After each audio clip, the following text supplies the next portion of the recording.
Natumai hujambo msikilizaji hapo ulipo, na kukaribisha kwenye duru nyingine ya maoni meza ya duara. Na leo hii wataalamu wetu wanajadili athari za kupanda kwa bei za nishati duniani na nini kinachoweza kufanyika ili kupunguza makali ya athari zake kwa nchi na wananchi, ambapo leo tunaziangalia nchi za Afrika Mashariki. Tangu kuzuka vita vya Marekani na Israel dhidi ya Iran zaidi ya miezi miwili iliyopita, dunia imetumbukia katika mgogoro wa nishati ambao bila shaka unaweza pia kusababisha migogoro mingine. Vita hivyo vimepandisha gharama za mahitaji muhimu. Usafirishaji wa mahitaji hayo muhimu umetatizika kutokana na mlango bahari wa Hormuz kuathirika na vita. Bei ya petroli imepanda duniani kote kiasi kwamba kila mtu ameguswa, kuanzia wafanya biashara katika sekta ya usafiri, wasafiri binafsi, wazalishaji bidhaa viwandani, wakulima na wafanyabiashara wote kwa jumla. Kuongezeka kwa bei za nishati kumesababisha mivutano katika nchi kadhaa. Kwa mfano, nchini Kenya, watu 4 walipoteza maisha kutokana na ghasia zilizofanyika za kupinga kupandishwa kwa bei ya mafuta. Serikali na sekta binafsi ya usafiri bado zipo kwenye mazungumzo, na raia kote kwenye nchi za Afrika Mashariki wanalalamika juu ya kupanda kwa gharama za maisha. Naam, kwenye meza hii ya duara wachambuzi wetu wataziangalia sababu mbalimbali za kupanda kwa bei ya mafuta, athari zake kiuchumi na kisiasa, na pia namna ya kukabiliana na hali hiyo. Karibu tena msikilizaji kwenye meza hii ya duara, na sasa ningependa kuwatambulisha wataalamu wetu. Kutoka Nairobi, Kenya, nimebahatika kumpata mwenyekiti wa chama cha wamiliki wa matatu nchini Kenya, Bwana Albert Karakacha. Huko jijini Nairobi yuko nasi Bi Sada Mohamed Omar. Yeye ni mchambuzi wa masuala ya kisiasa na kijamii, na hasa kwa upande wa vijana. Msikilizaji, kwenye maoni meza ya duara nimemwalika mchumi Dr. Bubelwa Kaiza kutoka Dar es Salaam, Tanzania. Dr. Kaiza pia ni mtaalamu wa masuala yanayohusiana na sera. Vile vile pamoja nasi leo hii yupo Luchetu Likaka ambaye amejiunga nasi pia kutoka Nairobi, Kenya. Luchetu Likaka ni mchambuzi wa masuala ya uongozi, siasa na pia masuala yanayohusu uchumi. Na mimi msikilizaji ni mwenyekiti wako. Jina langu ni Zainab Aziz kutoka hapa DW Bonn. Na swali langu la kwanza ni kwako Bwana Albert Karakacha. Kwa mtazamo wako, kutokana na kupanda kwa bei ya mafuta, chama chako cha wamiliki wa matatu ni miongoni mwa walalamikaji, jambo ambalo lilisababisha mgomo wa matatu. Unadhani nani anapaswa kulaumiwa juu ya kupanda kwa bei ya mafuta hasa nchini Kenya? Okay, mwenye yafaa alaumiwe tunasema kuwa serikali, kwa sababu walichukua muda kabla hawajatuelezea vile tutaweza kuishi kama wenye biashara ya matatu, kwa sababu waliona hatari inakuja na wangesema kuwa hii ndio hatari inakuja, tukuje tukae chini tuweze kuongelea, tuone vile tutasaidia raia.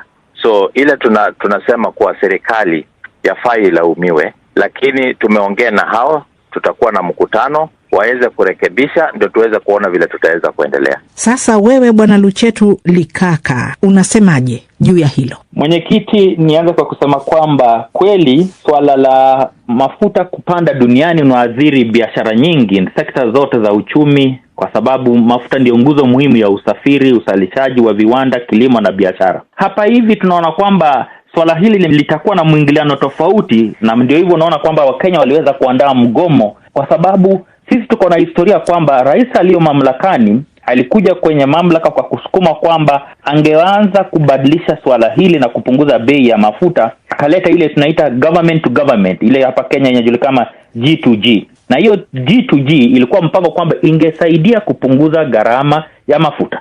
Lakini tumeona gharama hiyo ikiendelea kuongezeka kwa sababu ya vita vilivyoko kule Mashariki ya Kati. Na ndio hivyo tunaona athari zake katika kusafiri, hasa vile tunavyoona wale wa matatu wamelalamika kuongezeka kwa bei ya vyakula. Tunaona mfumuko wa bei, tunaona kwamba ukuaji wa uchumi hauko kama vile tulikuwa tumetarajia hapa awali. Tunatumia diesel kwa kufanya shughuli zote, lakini hata tatizo kubwa ni wale tunafanya hiyo comparison kati ya Kenya na Tanzania ama majirani wetu Uganda, tunapata kwamba kwao iko chini kidogo kuliko hapa, kwa sababu kwetu hapa, kumbuka swala la mafuta kuingia Kenya iko na ushuru karibu 9 hivi, na tena kuna VAT hapo mara 2, kumaanisha gharama yetu inakuwa juu kiasi. Na ndio unaona wananchi wanalalama kwamba sio mfumo ambaye rais alitumia kuingia mamlakani kwamba angepunguza na kubadilisha maisha ya wale watu wa chini kuinua juu, na tunaona kwamba hajaweza kutimiza hivyo, na ndio unaona migomo huenda pengine kazidi vile tunaendelea huko mbele. Aha,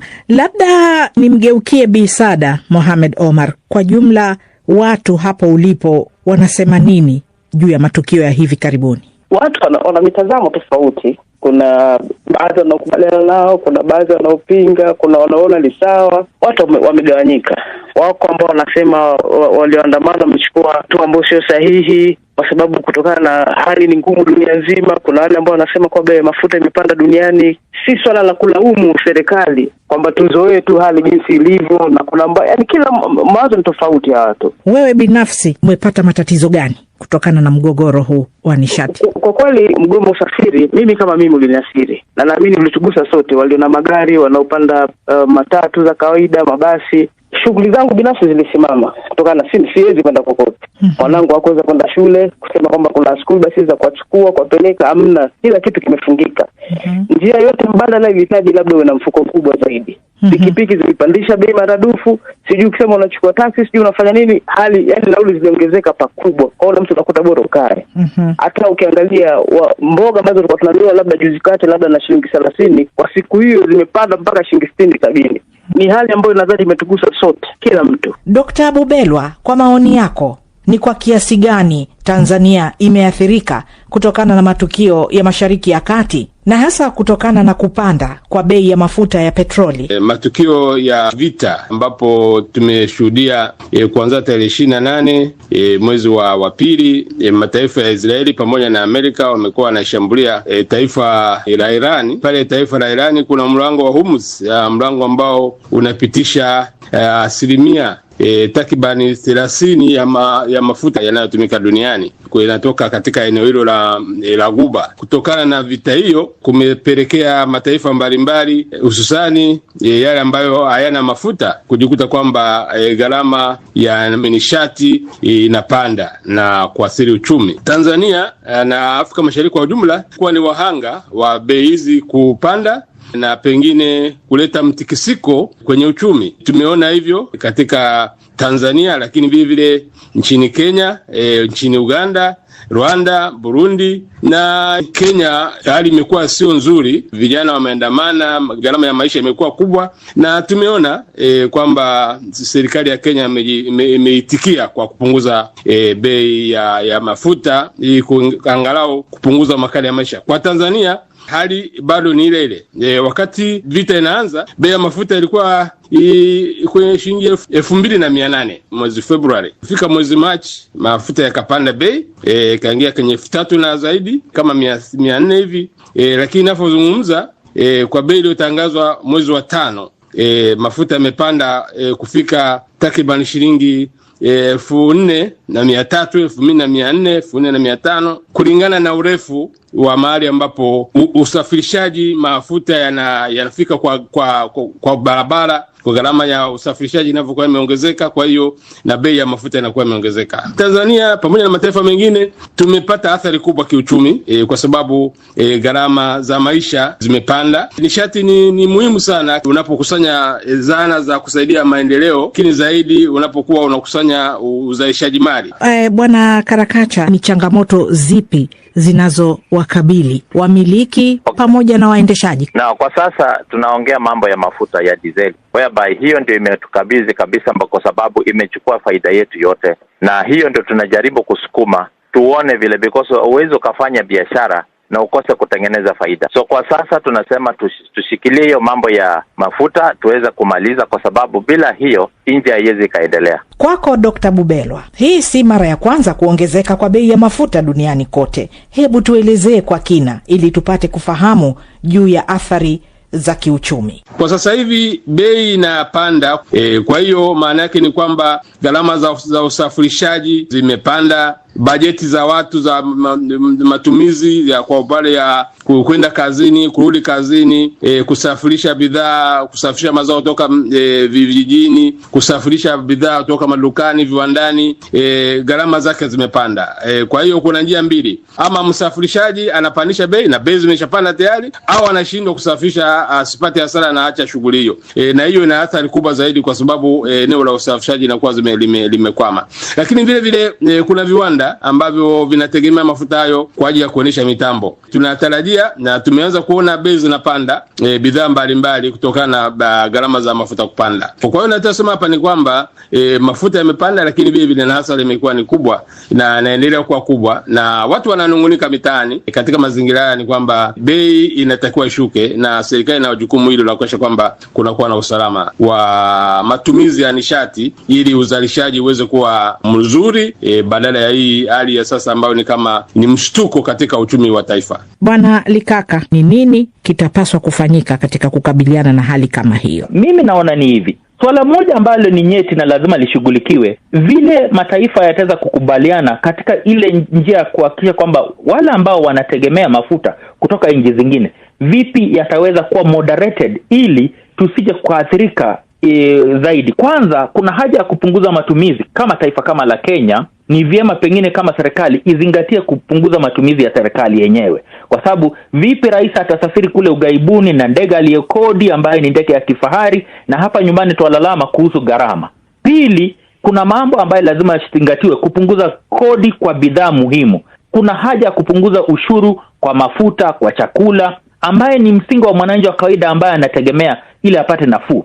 Swala lingine, sisi kama Wakenya lazima tuone vipi tutaweza kusukuma serikali iweze kuimarisha uzalishaji wa ndani. Swala lingine ambalo tunasumbua nalo na pengine itakuwa ni suluhu hapa, ni vipi tutaweza kuegeza kwenye nishati mbadala. Lingine ambalo pengine sisi Wakenya tungeweza kuzingatia ni kuwa na uwajibikaji, kwa sababu sisi swala kubwa linatusumbua kama taifa la Kenya ni kupambana na ufisadi na uwajibikaji. Ndio unaona tunalalama, kwa sababu tunaona kwamba huenda pengine hii G2G, hii government to government, ingetupunguzia ikiwa angetupatia uwazi, kwa sababu hasa serikali kama ile EPRA ambayo inashughulika kutupatia bei haina uwazi kutueleza walinunua mafuta bei gani, ikaingia hapa na gharama gani, na ni vipi wataweza kuhakikisha kwamba mwananchi wa kawaida hafinyiki. Ili kudhibiti mfumuko wa bei, ni sera muhimu ambayo tunatarajia kwamba bunge lingekuwa limeitwa kuhakikisha kwamba wanaweka mikakati madhubuti za kifedha kudhibiti kupanda kwa bei, lakini hila halijaweza kuona. Na mimi wasiwasi yangu ni kwamba hata wale vijana ambao wanasukuma hale maandamano tumekuwa nayo, huenda yataongezeka kwa sababu biashara ndogo ndogo, hasa wale watumia pikipiki,